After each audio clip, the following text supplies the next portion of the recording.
आगे परमात्मा जी ने बताया कि जब काफी समय तक धर्मदास जी को परमात्मा जी ने दर्शन नहीं दिए तो धर्मदास जी का रो रो कर बुरा हाल हो गया और धर्मदास जी ने 7 दिन तक ना कुछ खाया ना कुछ पिया। 7 दिन तक धर्मदास जी ने ना कुछ खाया ना कुछ पिया। ये संदेश बहुत गहरा है भाइयों और बहनों। एक बार आप गुरुदेव भगवान के मुख कमल से सुनिए वे क्या कुछ कह रहे हैं। अब कौन विधि दर्शन पाऊं, दर्शन बिना मैं प्राण गवाऊं। शरणों तक बिन करो न ग्रासा, जब लगों के चरण धोकर नहीं पी लूंगा मैं अन्न नहीं खाऊं। तो दो शरीर कह धरता नहीं तो मरूंगा। दिवस 7 लगे अन्न न खावा, भजन अखंड नाम लो लावा।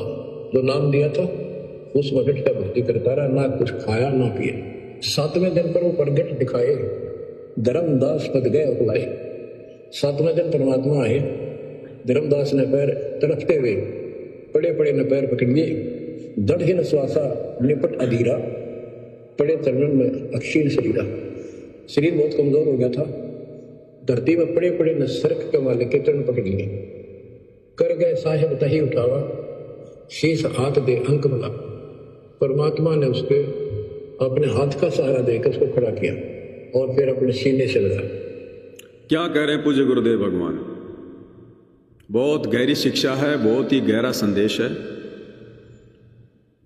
हम वर्तमान युग परिवर्तन के दौर में जी रहे हैं।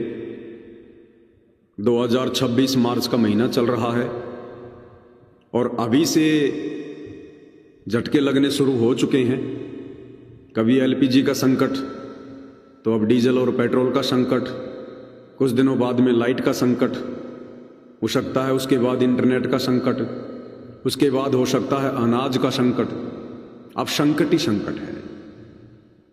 अब ये आगे का समय झटके मार मार के निकलेगा, धक्के मार मार के, क्योंकि हम युग परिवर्तन के दौर में जी रहे हैं।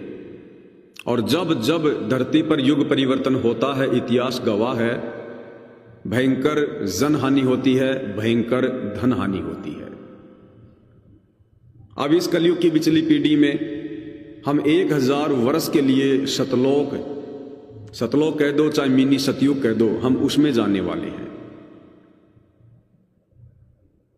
तो ये सामान्य समय नहीं है जिस समय से हम वर्तमान में गुजर रहे हैं। और आने वाले समय में हमें कैसी कैसी आपदाओं का सामना कर